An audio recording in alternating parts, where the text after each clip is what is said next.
Hello mga katombi! Welcome sa vlog ng mga tomboy! Ngayong araw, kami nga pala ho ay pupunta din sa Longchamp. Hay nako mga katombe, sobrang init ho ng panahon talaga. Ay sikal naman aring sikat ng araw na are. Diyos mio corazon, ay buti na nga lang ho tayo ay nakasunblock. Ay hindi magagamit ng gayon. Ay di are ho kami ho ay malapit lang naman. Pero may nangyari ho kay Ilocana. Naiputan ho siya ng kalapati. Mga katombi, ari nga ho, nakita ko na ang aking mga kasamahan na sila Bunso, yan, nandyan ang aking mga pinsan, mga nakatambay na. Sila ho ay tapos na daw kumain. Ay di syempre, kumain nga sila. Hindi naman pala sila bumili ng tubig at hinintay pa ako. Buti na lang may dala akong tubig. Ay kung wala, ay di ako nauho sila. At nandito nga pala din ang aking kaibigan na si Ara.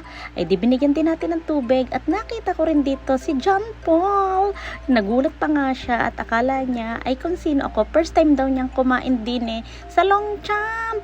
At nandito rin sina Ate Aileen at ako'y bumili sa kanila ng masarap na halo-halo. Pero yung si Kuya, sinubuan ho ako. Napaka-sweet, merci. At alam nyo ba, marami pa rin tao dito. Ayun na nga lang, nabawasan ho ang kaingayan. Wala lang, nagbibidyo okay. Much better ho.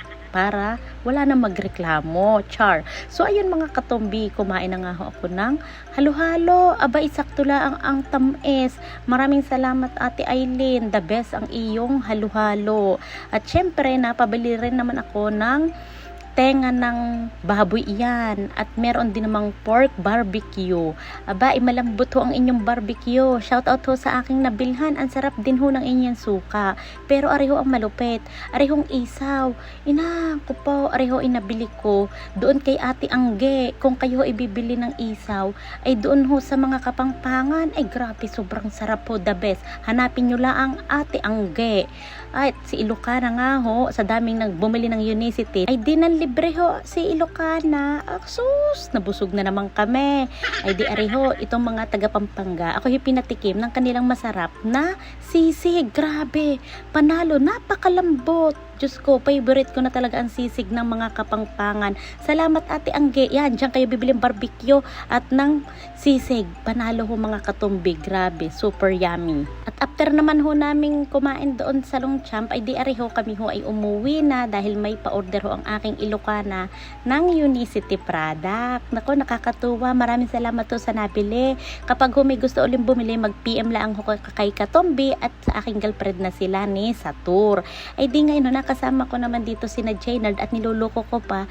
At ang sabi ko, bakit yung iyong damit ipansit canton? Favorite ko iyan. Kakatuwa. Ay naka po. Ay pag-uwi ko ho, naku po, binigyan pa ho ako ng regalo. Nakatanggap pa ho ako. Ay, regalo pa sa akin ng birthday ko. Ako'y tuwan-tuwa. Maraming salamat sa iyo, Ara, sa magandang regalong ibinigay mo sa akin. Naku, sapatos! Naku, asahan mo. Baka ito ay sa next year ko paggamitin. Charot! Sobrang ganda ng regalo mo. Kahit tapos na ang birthday ko, talaga namang nagpaabot pa rin ng regalo sa akin. Napakabait mo. So siya, hanggang dito na lang ho ang vlog ko. Maraming salamat, Ara. Maraming salamat ho sa mga nanonood ng vlog ko. Tayo ho ay real lang at walang fake. Bye! Thank you for watching mga katombi.